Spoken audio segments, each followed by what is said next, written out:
Hello friends, आज हम start करते हैं अपना न्यू चैप्टर जिसका नाम है क्वाड्रेटिक इक्वेशंस। हम अपने प्रीवियस चैप्टर में पॉलिनोमियल में सीख चुके हैं कि जिसकी डिग्री 2 होती है उसको क्वाड्रेटिक इक्वेशन बोलते हैं। क्वाड्रेटिक इक्वेशन की डिग्री कितनी होती है? 2, ये हम सीख चुके हैं। और उसकी जनरल इक्वेशन क्या होती है? ax² plus bx plus c। Degree का मतलब क्या होता है? जो लोग नहीं जानते हैं कि डिग्री का मतलब होता है इस पॉलिनोमियल में x की हाईएस्ट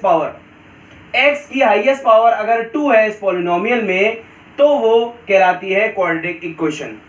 ठीक है, अगर आप मान लीजिए कि यहां पे अगर हम a को 0 कर दें तो क्या ये वाला पूरा टर्म 0 हो जाएगा कि नहीं हो जाएगा? हो जाएगा।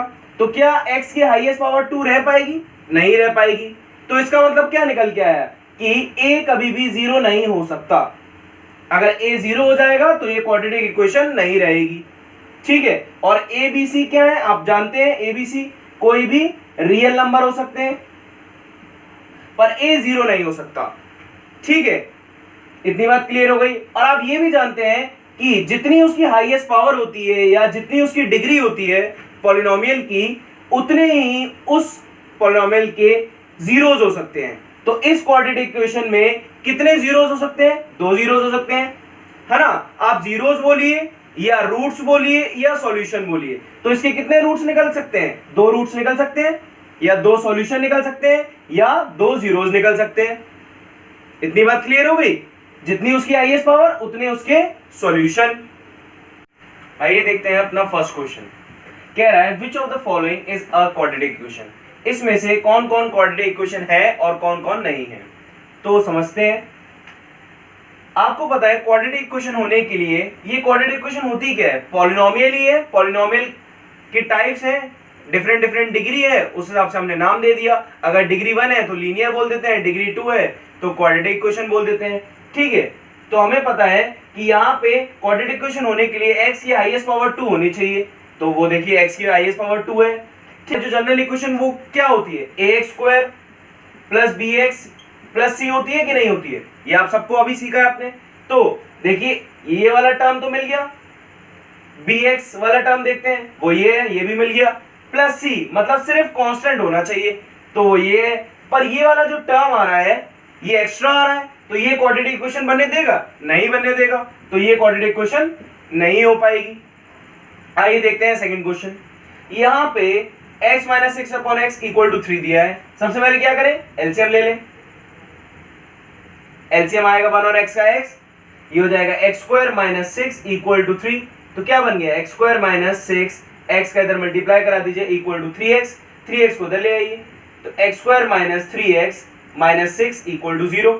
अब आप देख पाएंगे जनरल इक्वेशन हमारी होती है ax² plus bx plus c। तो यहाँ पे ax² वाला टर्म मिल गया, bx वाला टर्म मिल गया और कांस्टेंट वाला टर्म भी मिल गया। तीनों टर्म्स मिल गए तो ये क्वाड्रेटिक इक्वेशन हो पाएगी? बिल्कुल हो पाएगी। अगर इस तरीके से लिखा होता तो आप शायद नहीं बता पाते, पर आपने सिंप्लीफाई करके लिखा तो आप बहुत इजीली बता पा रहे हैं। ठीक है, देखते हैं थर्ड क्वेश्चन। आप खुद से करने का ट्राई करिए। तो सबसे पहले क्या करें? एलसीएम ले लें। यहाँ पे भी एलसीएम आया x, ये हो जाएगा x² प्लस 2 = x²। अब ये वाला x इधर जाके मल्टीप्लाई होगा तो क्या हो जाएगा? x² plus 2 = x³। अब आप देख पा रहे होंगे यहाँ पे x की हाईएस्ट पावर कितनी हो गई? 3 हो गई, पर x की हाईएस्ट पावर 2 होनी चाहिए क्वाड्रेटिक बनाने के लिए। तो ये वाला पॉलिनोमियल क्वाड्रेटिक इक्वेशन बन पाएगा? नहीं बन पाएगा। फर्दर चेक करने की जरूरत ही नहीं, क्योंकि x की हाईएस्ट पावर 2 से ज्यादा नहीं होनी चाहिए थी, यहाँ 3 हो गई। ठीक है, नेक्स्ट क्वेश्चन समझते हैं। x प्लस 2 का होल क्यूब = x³ - 8। तो सबसे पहले तो आपको क्या पता होना चाहिए? a प्लस b का होल क्यूब का फॉर्मूला पता होना चाहिए। आइए कुछ फॉर्मुलेज आप लिख लीजिए जिससे आपकी हेल्प हो जाएगी थोड़ी। ठीक है, फॉर्मुलेज हैं, आप इसको समझ लीजिए। ये पहला फॉर्मूला है a प्लस b का होल क्यूब। तो आप सबसे पहले क्या लिखेंगे?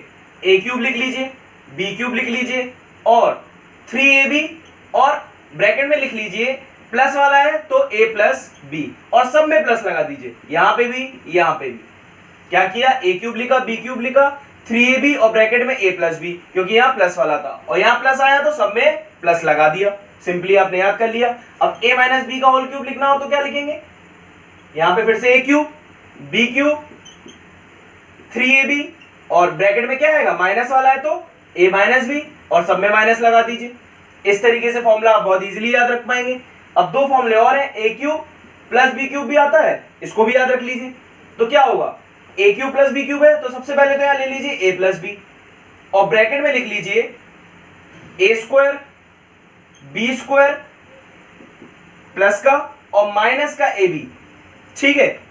और a cube minus b cube भी होता है, a cube minus b cube है तो यहां माइनस a माइनस b ले लीजिए और a का स्क्वायर आएगा b का स्क्वायर भी आएगा। देखिए ये भी प्लस का है, ये भी इधर वाले में भी ये भी प्लस का था, पर यहां पे जो साइन आया उसका अपोजिट यहां आया है और सेम साइन यहां पे आता है। इसी तरीके से यहां पे देखिए सेम साइन आया और इसका अपोजिट साइन यहां पे आएगा, प्लस का a भी ले लिया, ठीक है। ये चार फॉर्मूले ऐसे हैं जो बार बार आपको परेशान करेंगे। अगर आप इसको एक बार अच्छे से समझ लेंगे किस तरीके से लिखे जाते हैं तो आप कहीं पे भी इजीली लगा देंगे। अब इस वाले सवाल को समझते हैं वापस से। यहाँ पे a प्लस बी का होल क्यूब लग रहा है, लगा दीजिए तो क्या होगा एक्स क्यूब प्लस 2 का क्यूब प्लस 3ab, 3a है b है तो 3x इंटू 2 और ब्रैकेट में आया a प्लस बी मतलब x प्लस 2 इक्वल टू दे रखा है एक्स क्यूब माइनस 8, ठीक है। सॉल्व करते हैं। देखिए एक्स क्यूब से एक्स क्यूब तो पहले से हट गया, यहां आ रहा है 8 plus 6x bracket x plus 2 equal to minus 8। Solve करिए 8 plus 6x square plus 12x equal to minus 8, ठीक है। इसको इस तरफ ले आइए तो हो गया 6x square plus 12x plus का 8 है और प्लस का 8 ये आ गया, इधर माइनस का 8 उधर गया तो प्लस का 8 हो गया इक्वल टू 0। तो क्या लिख देंगे 6x square plus 12x plus 16 equal to 0। तो आप देख पा रहे होंगे जनरल इक्वेशन क्या होती है ax square plus bx plus c होती है। तो देखिए ax स्क्वायर वाला टर्म मिल गया, bx वाला टर्म मिल गया और कांस्टेंट भी मिल गया, तीनों टर्म मिल गए तो क्वाड्रेटिक इक्वेशन है ये। आपने बहुत सिंपली सॉल्व कर लिया। आइए देखते हैं एक और क्वेश्चन।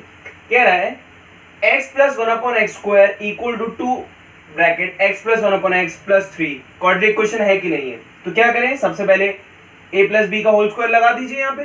तो क्या होगा a square plus B square मतलब 1/x का स्क्वायर, क्या होगा 1/x square plus 2ab 2 into X into 1/x equal to 2 का मल्टीप्लाई कराइए, ये हो जाएगा 2x प्लस 2/x प्लस 3, ये तो कैंसिल आउट हो गया x से x, क्या बचा x square plus 1/x square, इसको उधर ले आइए minus 2x minus 2/x minus 3 equal to 0। तो सबसे पहले आप देखेंगे यहां पर x स्क्वायर वाला टर्म तो है मतलब हाईएस्ट पावर 2 तो है, पर यहां पे x की पावर नीचे की तरफ 2 है तो ऊपर जाएगी तो कितनी हो जाएगी x पावर माइनस 2 हो जाएगी। और आपको पता है ये क्वाड्रेटिक इक्वेशन तब बनेगी जब ये पॉलिनोमियल बने। पॉलिनोमियल ही नहीं बन पाई क्योंकि जब हमने पॉलिनोमियल पढ़ा था तो हमने ये सीखा था कि जो पावर होती है वो ग्रेटर देन इक्वल टू 0 होनी चाहिए, ग्रेटर देन या फिर इक्वल टू 0, और पावर इंटीजर होनी चाहिए। तो ये देखिए 0 से छोटी है पावर, तो इसलिए ये पॉलिनोमियल ही नहीं बन पाएगी, तो क्वाड्रेटिक इक्वेशन भी नहीं बन पाएगी। आइए देखते हैं नेक्स्ट क्वेश्चन। कह रहा है कि show that √2 and -2 √2 are the roots of the equation x square plus √2x minus 4। तो क्या करें, ये दोनों रूट्स हैं, ये हमें प्रूव करना है। तो जो भी रूट होगा, रूट हो या सॉल्यूशन हो या 0 हो, वो इस क्वाड्रेटिक इक्वेशन को अगर हम x की जगह इस वैल्यू को रख देंगे तो उस क्वाड्रेटिक इक्वेशन को सेटिस्फाई कर देगा। सेटिस्फाई मतलब जो LHS में लिखा है वो भी 0 हो जाएगा और RHS भी 0 है, ठीक है। तो रख के देखिए x इक्वल टू √2 बोल रहा है कि सॉल्यूशन है, तो रख के देखिए क्या होगा, LHS सॉल्व कर रहे हैं, x square plus √2x minus 4 है, x की जगह √2 रखिए, क्या होगा √2 का स्क्वायर प्लस √2 इंटू √2 माइनस 4, √2 का स्क्वायर 2, √2 इंटू √2 ये भी 2 और माइनस का 4, तो ये क्या हो गया 4 माइनस 4 इक्वल टू 0। तो आप देख पा रहे हैं कि LHS 0 हो गया और RHS भी 0 था, तो हमने प्रूव कर लिया कि ये इसका क्या है, सॉल्यूशन है, रूट है या फिर 0 है। इसी तरीके से -2√2 रख के देखिए, तो x इक्वल टू -2√2 रखिए इस इक्वेशन में LHS में, तो x² प्लस √2x -4 में रखते हैं जहां जहां x आ रहा है, तो क्या होगा -2√2 का स्क्वायर प्लस √2 इंटू -2√2 और माइनस का 4 अलग से, ठीक है। माइनस का स्क्वायर करेंगे तो क्या आएगा, प्लस 2 का स्क्वायर करेंगे 4 और √2 का स्क्वायर करेंगे तो क्या आएगा 2, ठीक है। Plus into minus, minus √2 into √2 ये हो जाएगा 2 और 2 इंटू 2 ये हो जाएगा 4 और माइनस का 4 लिखा हुआ है, तो कितना हो गया, ये हो गया 8 प्लस का और -4 -8, ये कितना हो गया, ये भी 0 हो गया और RHS में भी 0 था, तो ये भी क्या प्रूफ कर लिया आपने कि -2√2 भी क्या है, उसका सॉल्यूशन है। तो इसी तरीके से आपने दोनों को सॉल्व कर लिया और प्रूफ कर लिया।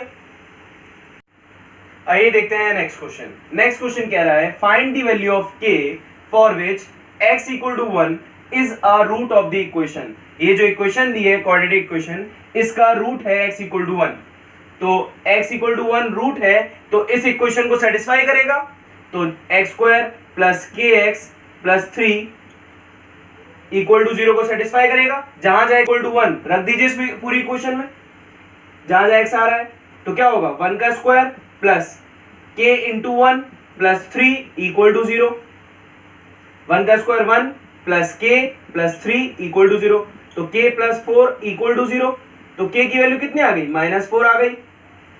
आपसे k की वैल्यू पूछ रहा था, आपने निकाल दी बहुत आसानी से। अब k की वैल्यू को वापस इस इक्वेशन में रख दीजिए, तो क्या हो जाएगा x² plus -4x plus 3 equal to 0, तो क्या बन गया x² minus 4x plus 3 equal to 0। अब आपको पता है 1 और 3 का मल्टीप्लाई करके साइड में लिख लीजिए और ऐसे वेक्टर करिए कि सॉल्व करने, इनका मल्टीप्लाई करने पे 3 आए और प्लस माइनस करने पे 4 आए, तो क्या हो सकते हैं दो नंबर 3 और 1, तो 3 इंटू 1 3 और 3 प्लस 1 4 रख दीजिए, x² माइनस x, माइनस और x अपनी जगह, 4 की जगह लिख दीजिए 3 प्लस 1, माइनस x का मल्टीप्लाई कराइए -3x minus x plus 3 equal to 0। पहले दो में से कॉमन और बाद के दो में से कॉमन, क्या होगा x कॉमन आ गया, क्या बचा x माइनस 3, यहां से क्या कॉमन आया -1, क्या बचा x माइनस 3, माइनस कॉमन लिया तो अंदर का साइन चेंज हो गया, तो देखिए ये दोनों सेम आता है हर बार, तो x माइनस 3 को एक बार लिख लीजिए और बचे हुए को एक बार लिख लीजिए इक्वल टू 0। तो अब क्या करें, अब दोनों को इक्वल टू 0 कर लीजिए, तो x माइनस 3 इक्वल टू 0 और x माइनस 1 इक्वल टू 0, तो x की वैल्यू क्या निकल के आई 3 निकल के आई और x की वैल्यू क्या निकल के आई 1 निकल के आई। आपको पता है 1 तो पहले से गिवन था आपको सॉल्यूशन, और दूसरा सॉल्यूशन या दूसरा रूट या दूसरा 0 आपने क्या निकाल लिया 3 निकाल लिया बहुत इजीली। गाइस अगर आपको आज की वीडियो अच्छी लगी हो तो चैनल पे पहली बार आए हो तो सब्सक्राइब कर दीजिएगा और बेल नोटिफिकेशन को ऑन कर दीजिएगा, जिससे कि आपको नोटिफिकेशन सबसे पहले मिलती रहे, और वीडियो को शेयर एंड लाइक करना मत भूलिएगा।